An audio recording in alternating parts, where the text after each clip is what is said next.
యేసుక్రీస్తు నామములో అందరికీ వందనాలు.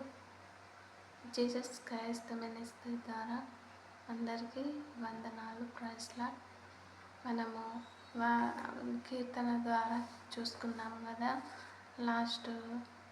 లాస్ట్ డే చూసుకున్నాము కదా. కీర్తనలు అంటే స్తుతి కీర్తనలు అన్నమాట.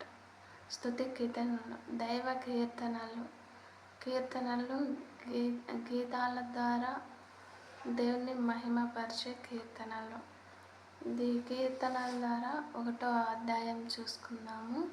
1వ అధ్యాయంలో ఏముందంటే భక్తిహీనుడు ధన్యుడు గురించి ఉంది.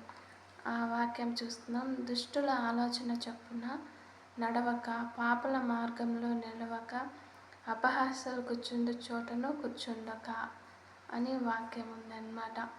ఈ వాక్యము దేవుడు ద్వారా మాట్లాడుతూ వస్తుందన్నమాట. దావీదు చెప్తూ వస్తున్నాడు. ఏమని అంటే దుష్టుల ఆలోచన చొప్పున దుష్టుల చొప్పున నడవక దేవునితో నడవడం అన్నమాట. యేసుప్రభు కూడా ప్రపంచానికి వచ్చినప్పుడు తనను మొదటి స్థానం కూడా మనకు దేవుడికి ఇస్తూ వచ్చినాడనమాట. ఒలివల కొండలకు పోయి దేవుడు ప్రార్థన చేస్తూ మొదటగా దేవునికి ఇస్తా వచ్చినాడు ప్రథమ స్థానం. దుష్టుడు ఆలోచనలో నడవక దేవునికి ఇస్తా వచ్చినాడు అనమాట. అదేవిధంగా పాపుల మార్గంలో నడవక, పాపుల మార్గంలో నడవక అంటే దొంగతనం చేసేవాళ్ళు, వ్యభిచరించేవాళ్ళు, అబద్ధాలు చెప్పేవాళ్ళు, అలాగే ఇంకా చాలా వస్తాయన్నమాట.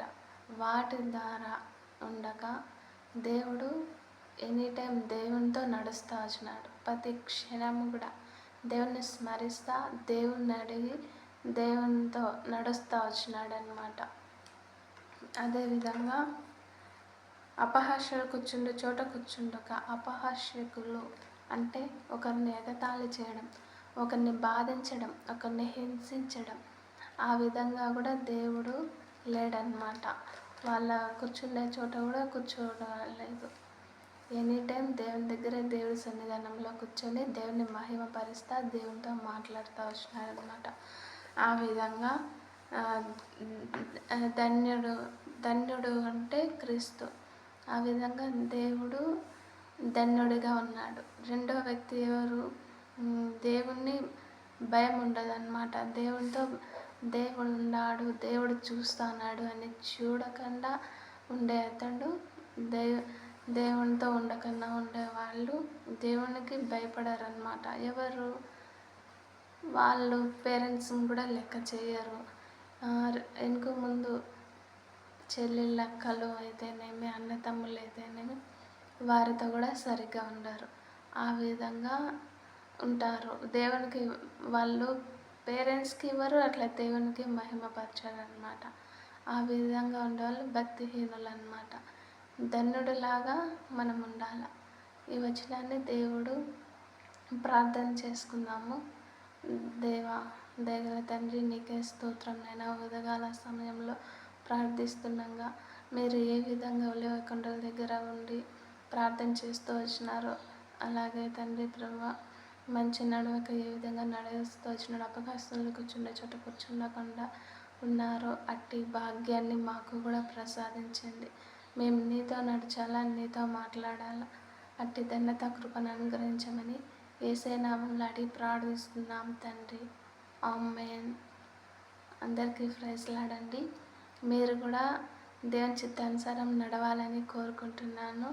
అదేవిధంగా ఎవరన్నా ఇంకా దేవునిలో వెనుకబడి ఉంటే కూడా వాళ్ళకు ప్రేయర్ రిక్వెస్ట్ ఉంటే కూడా ఇవ్వండి, ప్రార్థన చేస్తాము. అలాగే మీరు కూడా దేవుని సహవాసంలో ఉండాలని మీ కొరకు మేము దేవుని వేడుకుంటున్నాం. కామెంట్స్ ద్వారా అలాగే ప్రేయర్ రిక్వెస్ట్ ఇవ్వండి, మేము ప్రార్థన చేస్తాం. Praise lord.